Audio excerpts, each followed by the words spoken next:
There are many activities that can bring a family together. For Rick Bloodworth and his family, they love games and thrive on competition, but there's one game that's guaranteed to bring them all together. My dad coached my sister and I, so we were at the gym when he'd have practices and just at all of his games. I really don't know what life would be like without basketball, so it's hard to say, what is it like with basketball, because it's unbelievable. Like, from a really young age, I think it was more about competition than it was about basketball. It was the perfect coaching clinic for Tracy and Andy. They were living under the same roof as one of the most successful high school girls basketball coaches in Michigan history.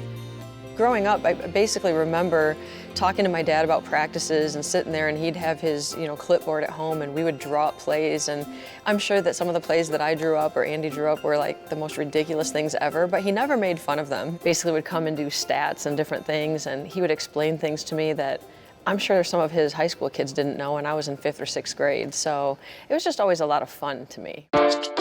Tracy and Andy's love for the game grew, and their skill grew as well. Coach Rick would lead his daughter's team to the state finals for a game the sisters wouldn't forget. Coach Bloodworth of the St. Joe Bears, I'm sure, has a good game plan to try to stop this vaunted Frankenmuth squad. We had to play together for basically the state tournament her freshman year in high school and my senior year in high school, and we went all the way to the finals and lost, but that was kind of fun. I'm sure she'll tell you a different story. I just remember it being fun, being able to be on the team with my sister. I just remember her yelling at me to give her the ball back. Apparently she was afraid I was going to turn it over. Look what she got to do out of that, because she got a good angle. A little closer. Following their playing careers, Tracy and Andy would follow in their father's footsteps and pursue a career in coaching. We've always wanted to work together. I mean, that's kind of been a dream, or at least that was the dream back then. My sister had gotten her first head coaching job at Ferris State University, so I helped her as a volunteer assistant that year. She helped out a lot that first year, and it was a big transition for me. I mean, I was 26 years old as a head coach. Tracy would take a head coach position at Valparaiso, and Andy would find her home with the Liberty Flames under head coach Kerry Green. Coach Green had called right after a recruiting period, and through prayer and talking with him and just seeing the godly man that he was and how he wants to impact the lives of these young athletes, I wanted to be a part of it, and I love it. Tracy and Andy still look forward to a little sisterly competition from time to time. They've had several meetings over the years, most recently a buzzer beater at Valpo.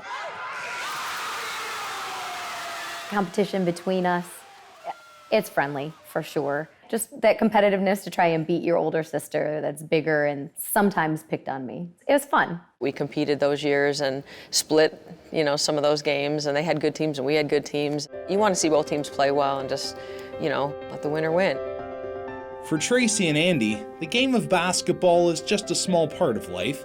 Coaching is more than drills, stats, and scoring. It's about developing the entire player, and most of all, their heart. I feel like you could go a little closer to the... It's not all about winning.